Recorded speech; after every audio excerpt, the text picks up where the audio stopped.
Good morning, Cyber friends. This is Mitty Man coming back at you from Walker's Music. Yet another word for the day.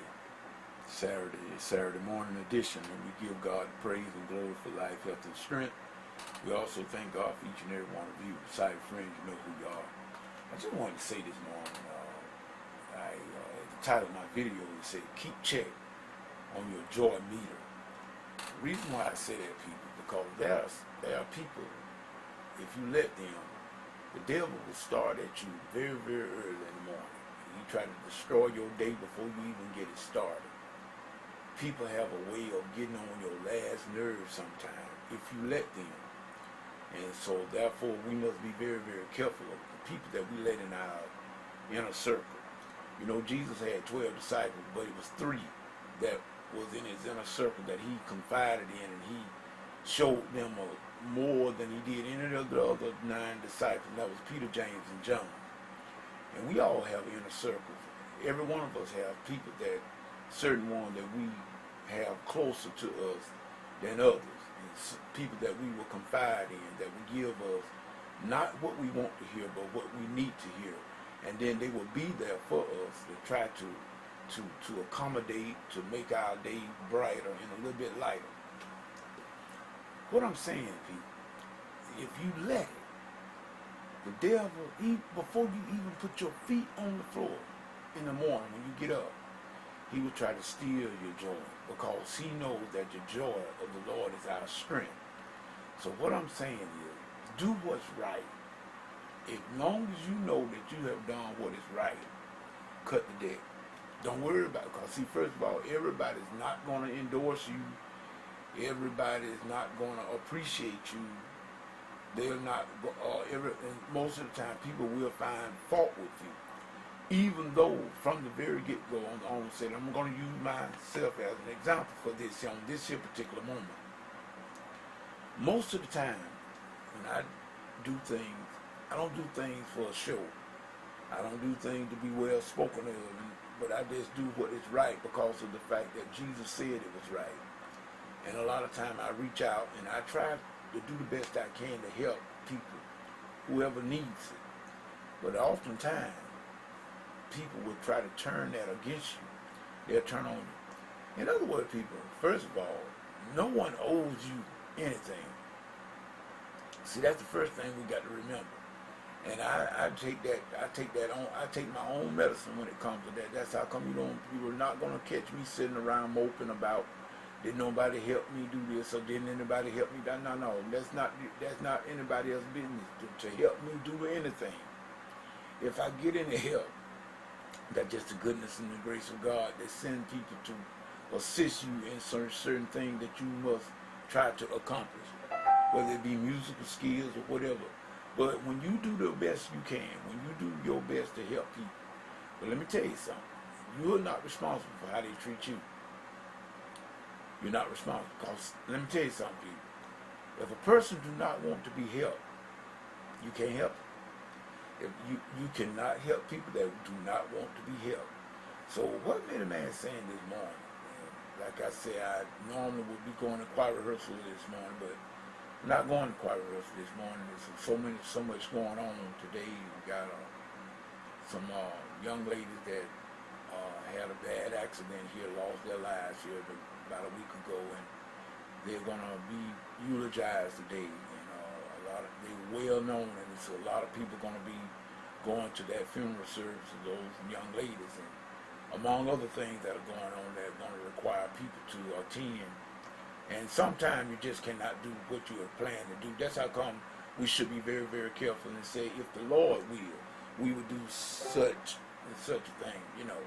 Like I was telling y'all about this here keyboard back here. I've been had this keyboard ever since '98.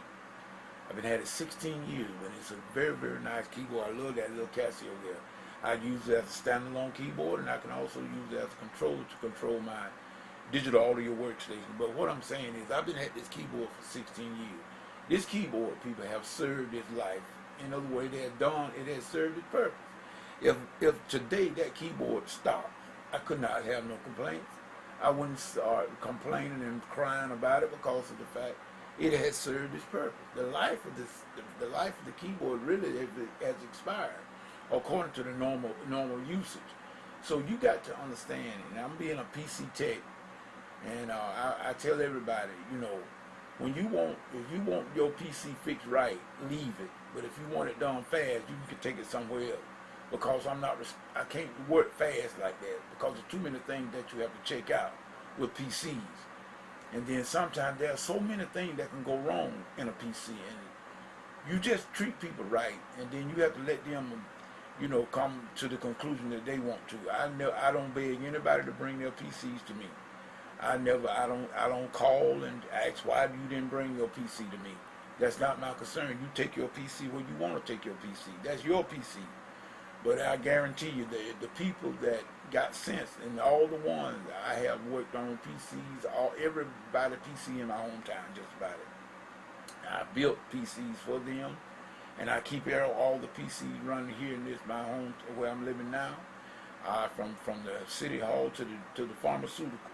I keep the PCs going, and most all the main businesses in this here particular town had not one complaint, and that they are my I should say, they are my rep, and you want my rep, talk to them. So in other words, a lot of people think that you trying to get over on them, and so therefore they will start, you know, talking about, well, you know, you did this, and then all of a sudden my PC failed. Well, see, your PC might fail at the end of the day. I got laptops all around here. I got two laptops, three laptops here, and a desktop that I use for different things. And I might use one for music, and I got one that I use only for music. And my PC out there in my Studio 8, my main project studio. I got that one out there. It's on the net too, and I do certain things in it, but it's mainly a digital audio workstation I use for all my recording. If something happens, and I know that, you know, when you're on the internet, people, you're going to pick up viruses. You're going to pick up a virus sooner or later. If you're using a PC, now if you're using a Mac, you don't have to worry about that. That's one thing I like about the Macs, and I've never owned one.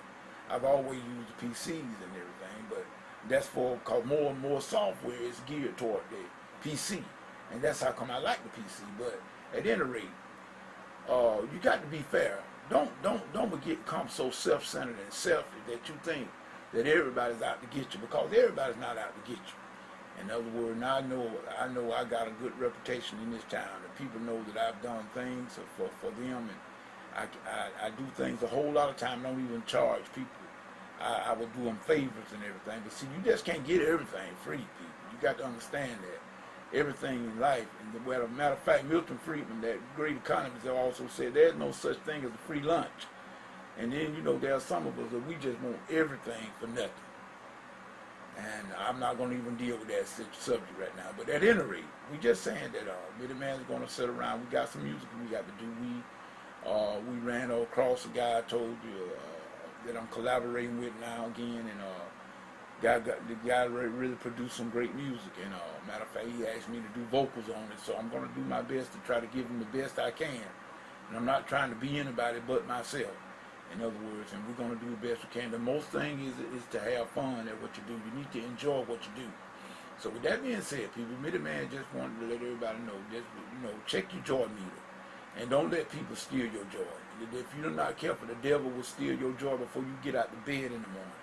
So in other words, and sometimes the first thing when your feet hit the floor, you start bringing people certain stupidity in your life that's trying to destroy your day. But don't let him do it. The joy of the Lord is our strength. That being said, this Billy Man saying whatever you get into, if God is not in it, that you come out of it, because it's going to come to nothing. This Billy Man saying peace and goodbye.